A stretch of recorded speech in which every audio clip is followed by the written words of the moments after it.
मग याचा अर्थच असा आहे की भारतीय जनता पक्षाच्या वरिष्ठांना माहिती आहे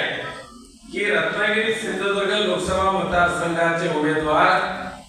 विनायक राऊत इंडिया आघाडीचे उमेदवार शिवसेना उद्धव बाळासाहेब ठाकरे पक्षाचे उमेदवार त्यांच्या समोर कोणी द्या तो आपटणार म्हणजे आपटणारच हे माहिती असल्यामुळे